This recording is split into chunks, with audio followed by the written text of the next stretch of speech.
Hi అండి అందరికీ. ఈరోజు నేనైతే చేపల స్పెషల్ అండి. ఈరోజు ఎందుకు స్పెషల్ అంటే మా అత్తయ్య గారి చేతి వండిస్తున్నాను అనమాట. మా అత్తయ్య గారు చాలా బాగా చేస్తారండి చేపల ఇగురు అనమాట. ఇక్కడ వచ్చేసి చేపలని కడిగేసుకున్నామండి ఫ్రెష్గా. ఇక్కడ దీంట్లో ఏంటి అనుకుంటున్నారు కాబట్టి అది మసాలా అండి.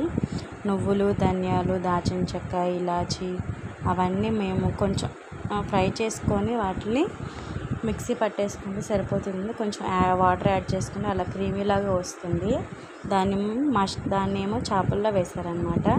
ఇక్కడికి వచ్చేసేపాటికి కొంచెం కారం, పసుపు, ఉప్పు అవన్నీ వేసి కలిపేస్తున్నారు అత్తయ్య గారు. అవి బాగా ముక్కలకు పట్టాలండి. ముక్కలకు పడితే ఆ ముక్క కూడా కొంచెం తినడానికైతే చాలా టేస్టీగా ఉంటుంది, బాగుంటుంది. ఆ మసాలా అంతా అత్తయ్య గారు బాగా కలిపేశారు. నాకు కూడా వంట అంత ఇది రాదండి. చేపల ఇగురు అంటే చేపల ఇగురు అయితే నాకు తెలీదు.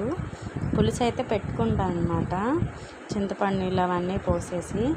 అత్తయ్య గారు అన్నారు ఇగురికైతే చింతపండు నీళ్ళు పోయరు, పులుసుకైతే పోసుకుంటాము అని చెప్పేసి అన్నారు. ఇక్కడ మా అబ్బాయి అయితే ఐస్ క్రీమ్ కొనించలేదని చెప్పి ఏడ్చాడు. ఇక్కడికి వచ్చేసప్పటికి మసాలా అండి, అవంతా వేసేసి ఇలా కలుపుతూ ఉండాలి మెల్లగా. కొంచెం ఉల్లిపాయలు ఒక 50% వేగిన తర్వాత మసాలా అనేది యాడ్ చేసుకోవాలండి.